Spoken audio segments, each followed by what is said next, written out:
ottobre di quest'anno facciamo base pista in barca a vela. Insieme a un equipaggio che è tutto un programma stiamo viaggiando in direzione della Martinica. Seguici per fare questo viaggio insieme a noi.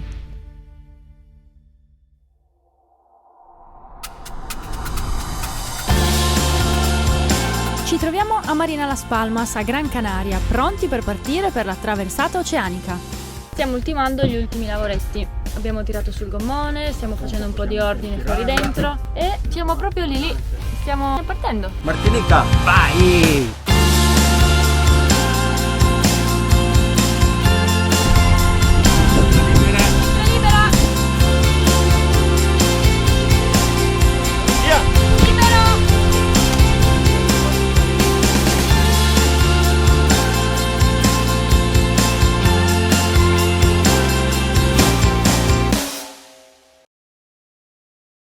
Ciao! Questo è il video in cui vi parliamo di come abbiamo preparato la barca per l'oceano. Siamo a bordo di Julia, che è un First 47.7 del cantiere Benetton. La barca era già in buona salute, nel senso che ha sempre navigato nel Mediterraneo ogni estate, quindi la manutenzione è sempre stata fatta, però per affrontare un viaggio come quello che stiamo affrontando, e quindi navigazioni oceaniche, aveva bisogno di alcuni upgrade, alcune migliorie a bordo. Li vediamo adesso.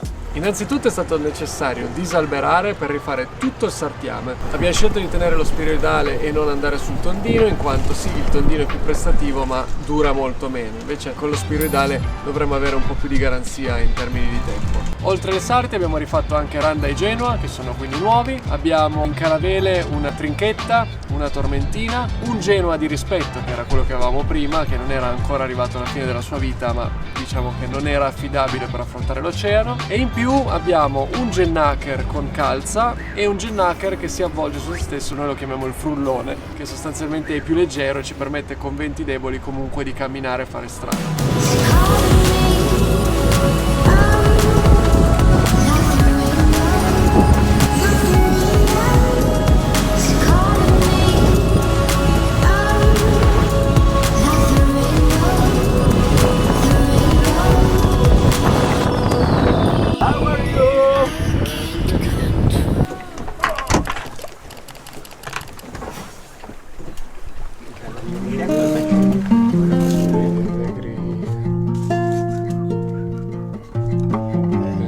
Su quella sabbia forse sei andato giù a casa di mio fratello. Gliel'avevamo fatta!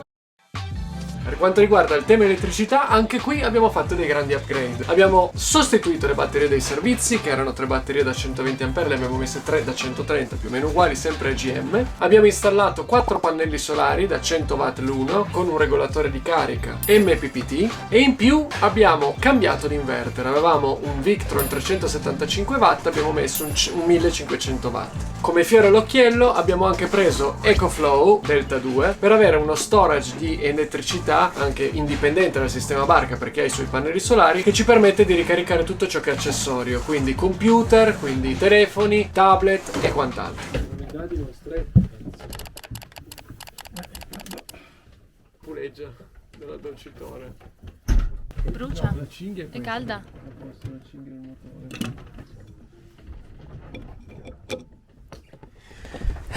Cosa è successo? I bulloni che univano la puleggia del desalinizzatore al damper sono saltati tutti e 6, probabilmente perché non erano stretti bene o mancavano delle grover tra la testa del bullone e la puleggia del desalinizzatore, quindi si sono spaccati tutti e 6 e sono venuti giù sia la puleggia del desalinizzatore sia il damper, il volano del motore, che significa che non si può mettere in moto perché senza damper il sistema non è equilibrato.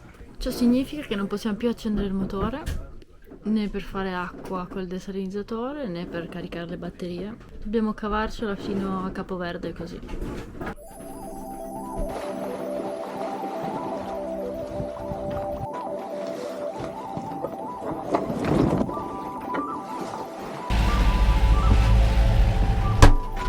Confessionale numero 1. Andrea beve troppo poco. Diteglielo voi, scrivete nei commenti: Andrea, bevi più acqua. Ragazzi, poco da dire, non si scherza più. Per lavare i piatti si prende una bella secchiata di acqua di mare, si insapona e solo alla fine con un filo di acqua dolce si risciacqua. Insomma, il consumo dell'acqua è ridotto all'osso. Allora, aggiornamento. È finito il primo serbatoio ed è passato un giorno. Sicuramente era mezza vuoto, adesso bisogna usarne metà di quanta ne usiamo normalmente. Poi, seconda notizia, il generatore non funziona. Questo vuol dire che i pannelli solari, che il motore, il generatore non riesce a ricaricare le batterie. In una giornata Ahimè, di sole, posso dirlo? sì, Ahimè. anzi devi dirlo. Ahimè. In una giornata di sole questo è poco importante perché i pannelli un po' tirano sulle batterie, in una giornata uggiosa come quella che è stata oggi non è il top perché non ricarica le batterie. Abbiamo spento tutto, è tutto spento, le luci sono spente, i frighi sono spenti e niente, quindi siamo qua, siamo a 500 miglia da Capoverde più o meno. Però abbiamo il Gennaker sopra.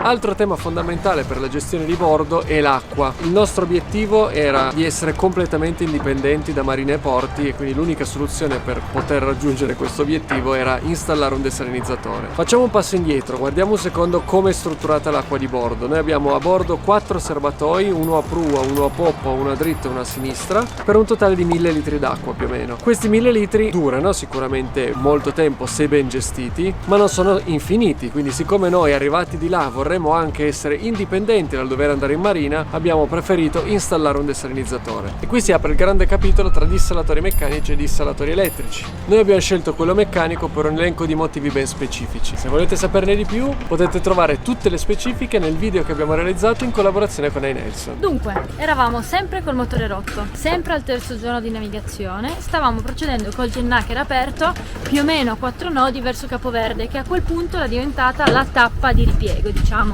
Eravamo tutti un po' così, un po' giù di morale perché i serbatoi iniziavano a svuotarsi, non si riusciva ad aggiustare in modo così provvisorio il motore, eravamo tutti un po' preoccupati perché oltretutto mancavano 500 miglia e procedevamo veramente piano, non c'era vento, perciò eravamo tutti un po' giù di morale. A un certo punto da lontano vediamo arrivare questa massa di animali che non avevamo riconosciuto, all'inizio pensavamo fossero dei tonni, e arrivano saltando questi giganteschi animali che alla fine abbiamo scoperto essere delfini e hanno iniziato a giocare con noi, a prua, a poppa, sotto, sul timone. Erano tantissimi, erano più di una decina, erano forse 2 dozzine, cioè era un numero che non si è riusciti neanche a contare. Ed è stato incredibile perché abbiamo trascorso un'ora così a metà fra l'ansia di non avere il motore e lo spettacolo a cui stavamo assistendo. Però ci ha regalato delle emozioni incredibili.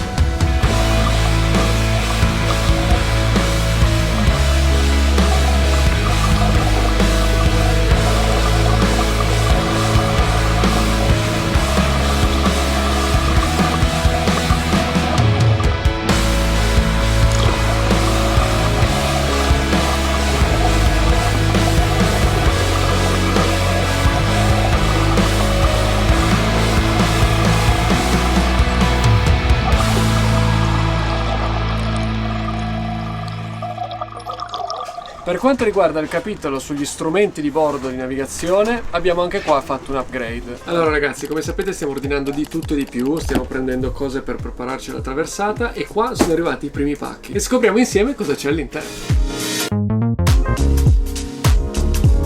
Questo è il nuovo autopilota Raymarine che ha un accelerometro oltre alla bussola, quindi non ha solo più la direzione dell'imbardata della barca per intenderci, ma anche la capacità di comprendere rollio e beccheggio, e questo permette alla barca di timonare automaticamente anche in funzione delle condizioni del mare. La cosa che voglio sottolineare è che è stato incredibile rispetto a quanto pensassimo la facilità di installazione di questi strumenti nuovi di Raymarine. Noi avevamo un sistema vecchio che parlava con i cavetti Sea-Talk, quelli nuovi sono gli NMA 2000.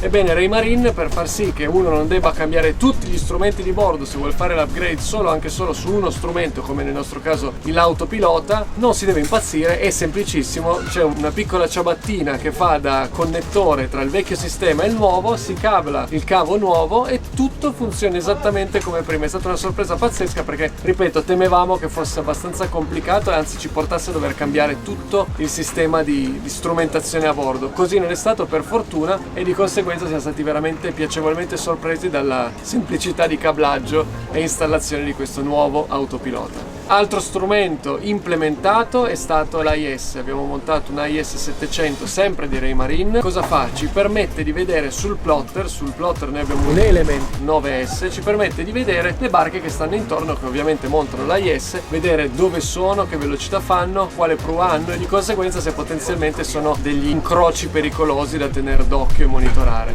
L'AIS ci permette anche di trasmettere la nostra posizione, quindi è un rice trasmettitore che di conseguenza manda anche il nostro segnale alle barche che sono vicine.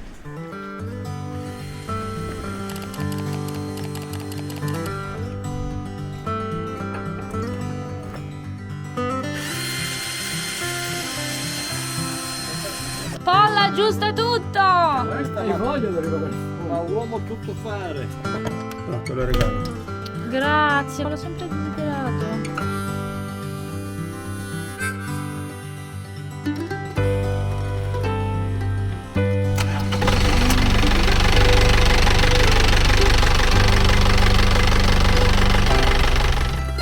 Per quanto riguarda la sicurezza, anche qui abbiamo apportato alcune modifiche e fatto alcuni miglioramenti. Per quanto riguarda la zattera di salvataggio, abbiamo fatto revisionare quella che avevamo già, che è un Eurovinyl ISO 9650. Oltre a quella abbiamo preparato 2 boccioni a tenuta stagna con dentro alcune cose, adesso ve le faccio vedere. In questi 2 boccioni sono distribuiti 2 sette da pesca al bollentino, 2 cimette da 10 metri l'una, 2 coltelli, quindi uno per boccione, un accendino, una bussola, del grey tape, anche qui non si sa mai a cosa può servire, fa sempre comodo averne un po' dietro, 2 torce elettriche con 2 ricariche, barrette energetiche varie che sono da aggiungere alla scorta di cibo e di acqua che già la zattera di salvataggio presenta. Questo importantissimo è un telefono satellitare, che è quello che stiamo usando anche in navigazione per comunicare la nostra posizione, che in caso di emergenza siamo già organizzati nel saper dove prenderlo e metterlo immediatamente qui dentro. Insieme a lui abbiamo anche una power bank sempre carica per caricare appunto il telefono satellitare, 2 set di cappellini, 2 borracce d'acqua, una volta a settimana svuotiamo l'acqua che all'interno, diamo una sciacquata e rimettiamo l'acqua. Insieme a questi abbiamo fatto in modo di avere uno spazio dedicato anche alla borsa del primo soccorso, che è quella che tutte le barche devono possedere a bordo, ed è questa qua. Senza stare ad aprirvela, qui c'è tutto ciò che concerne il primo soccorso. Tutto questo va messo fuori.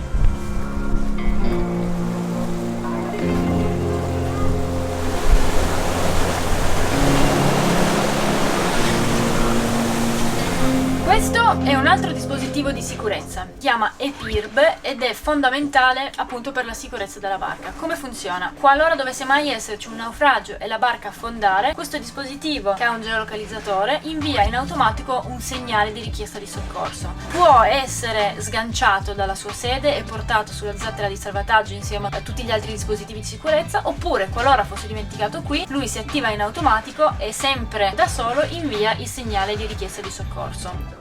Per quanto riguarda i giubbotti di salvataggio, ci siamo riforniti dai ragazzi di Versilia Marine Service. Sono stati anche molto gentili perché hanno accettato di fare una chiamata in cui hanno potuto darci 2 dritte su cosa prendere e cosa non prendere. Alla fine noi abbiamo optato per prendere 6 giubbotti autogonfianti che svolgono anche la funzione di cintura di sicurezza, per cui grazie a questo cordone ombelicale possiamo agganciarci sulla safeline e quindi andare in tutta sicurezza a fare operazioni a prua quando dobbiamo issare o ammainare una vela o comunque qualunque operazione che debba essere fatta al di fuori del pozzetto.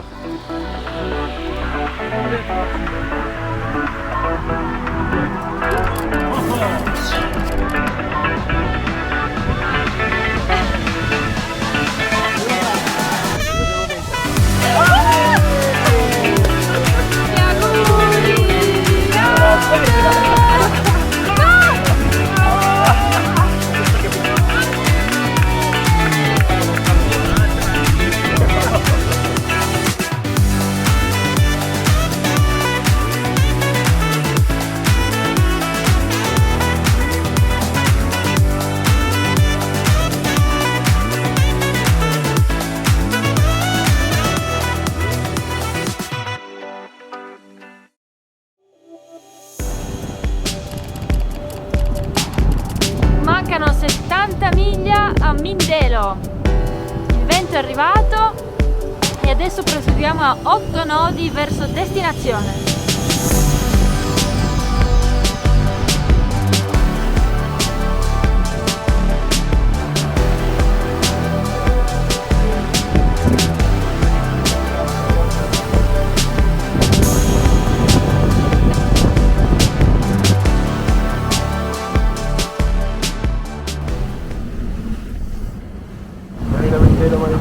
Marina Mindelo from Giulia, over.